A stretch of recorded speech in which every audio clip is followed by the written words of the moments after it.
Hello, this is Mrs. Ross, and this is one of my favorite things, the area of a triangle. It's so cool. It's the very beginning of trigonometry, so that's going to be fun. So lesson 37, practice sentence starred. The equation we're going to use on literally every one of these is area is equal to 1/2 base times height. You can also write it base times height over 2, or if you're putting it in your calculator, it can be 0.5 base times height. This formula, I believe in this form and in this form, is on a poster in the math corner of our classroom. So if you forget it, you can always look at it there. Okay? So one important distinction is the base and the height make a 90-degree angle, always. So like this would be the height, and this would be the base because of the 90-degree angle. This would be the height, and this would be the base. And then here, this would be the height, and this would be the base. So let's go ahead and work these out. I'm going to change colors here. So I have area is equal to 1/2 base times height. I'm going to plug in 12 times 5. So I have 1/2 times 60, which is 30, and I think these are in centimeters. Okay, and then here I have area is equal to 1/2 base times height. Highly suggest you write this formula out until you can say it in your sleep. It will never go away. So this is 12 times 8, 1/2 of 96, which is not something I'm going to do in my head. I don't trust myself. Where is my calculator? 96 divided by 2. 48. So this is 48 centimeters squared. And then last one on this page, area is equal to 1/2 base times height. 1/2 6 times 6, which is 1/2 of 36, which is 18. And if you need to pause or stop the video to write something down, feel free to do so. Okay, this is copy the figure in example 4, that would be this one, and find its area by dividing its shape into 2 rectangles. Okay, so let me erase my little circle I did around it and show you how we're going to do this. We're going to split this into 2. Let's split it here. And what I have is I have area of this, I'm calling that A1, and area of this, I'm calling that A2. The first thing I have to do is I have to figure out what these sides, what the length of these sides. So I have 20 minus 14, which is going to give me 6 here, and then I have 10 minus 5, which gives me 5 here. So A1 is equal to length times width, which is 10 times 14, which is 140. And A2 is equal to length times width, which is 5 times 6, which is 30. And then my total area, I'm going to add them, and I get 170, and I think, oh, it says it's in meters. So that's my answer. So basically I found the area of this, I found the area of this, I added it together. Okay, a 4 by 4 inch square was cut from a 10 inch by 12 inch sheet of construction paper. What is the area of the hexagon that remains? Find the area of the hexagon by subtracting the area. Okay, alright, so my original area original, is equal to length times width, which is 10 times 12, which is 120 inches squared. My area that I'm going to subtract is length times width, which is this portion right here. I'm going to subtract this portion out. So that's 4 times 4, which is equal to 16 inches squared. So I'm going to subtract that so that I can get the area of this. And I get, oh mercy, let's see, 104 inches squared. Okay. Alright, find the area of the figure to the right. Dimensions are in inches, angles are right angles. So I'm going to make this into 2. This is A1. This is A2. I really don't have to find... Yeah, I do. I gotta find this side. So if this is 8 and this is 24, 24 minus 8 is not 16. So this is... Where's my little dot? I literally can't see it. There we go. 16. And then this one we know. So A1 is equal to length times width. So my length is 16 and my width is 6,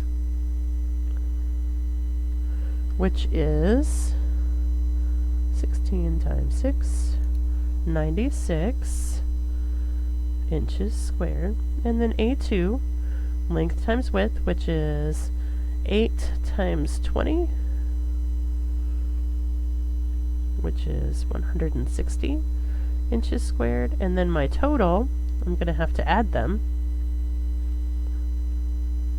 and I get 256. How did you find your answer to F? It's all right here. Write 2 formulas for finding the area of a triangle.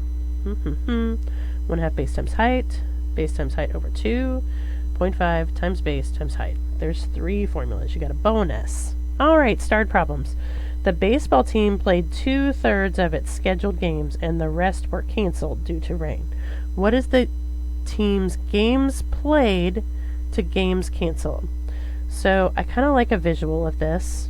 So let's see. They played, which means 1/3 of their games were canceled. So if I do played over canceled, that's interesting. I get 2 over 1, or 2 to 1, 2 to 1. Okay? Alright, the relay team carried the baton around the track. The first runner ran her leg of the relay in 11 6/10 seconds. The second runner ran his leg in 11 3/10 seconds. The third runner ran her leg in 11 2/10 seconds. The fourth runner ran his leg in 10 9/10 seconds. What is the team's total time? So what the first thing you have to do is you have to convert words to numbers. All of these are decimal numbers. And then the second thing you have to do is add them. And this will be your answer. So you'll need to do that and check it.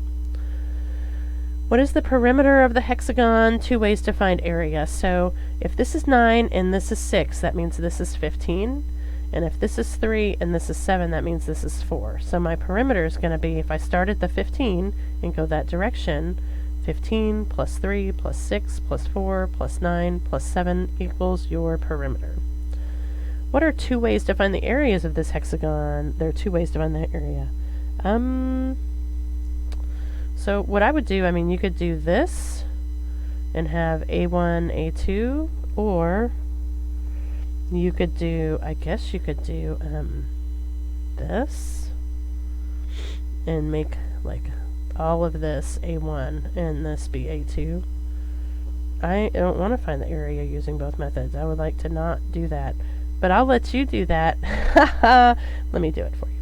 Okay, so I'll do part of it. So if I use the orange method, then I have, let's see, 15 times 3 for my A1, and I'll let you guys do the calculator part. And A2 is going to be, this is 4 and this is 9, so 4 times 9, and then once you have these, you'll add them up to get your total.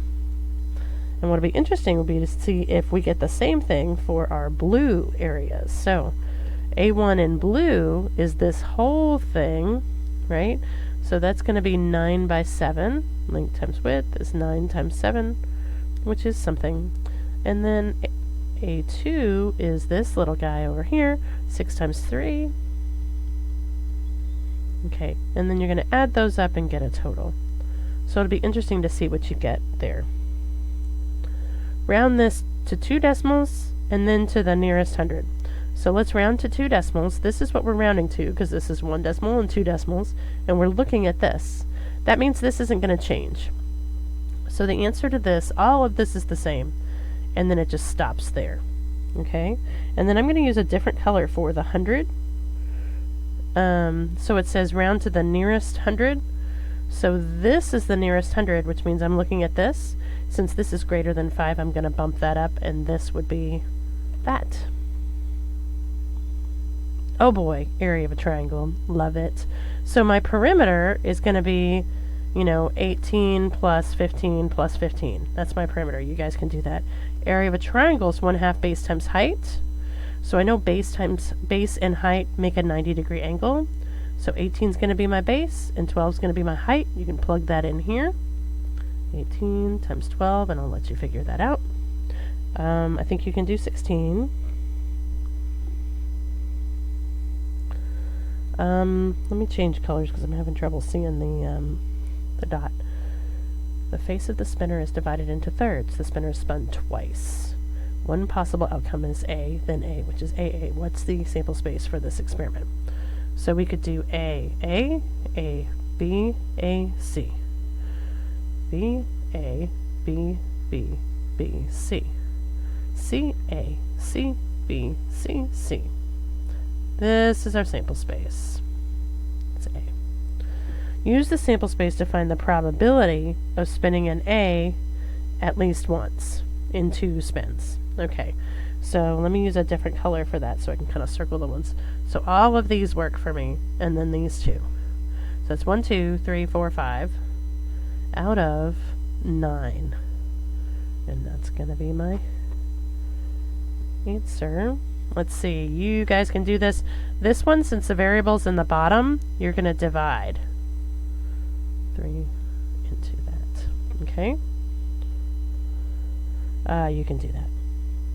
Okay. The cities of Durham, Raleigh, and Chapel Hill, North Carolina are each the home of a major research university. Thus, the area between the cities is called the Research Triangle. The distance from Durham to Raleigh is about 20 miles. The distance from Raleigh to Chapel Hill is about 20 miles. And the distance from Durham to Chapel Hill is 10 miles. What is the perimeter? So you're going to add all of those numbers up. Oh, that's it. Okay, let me know if you have any questions.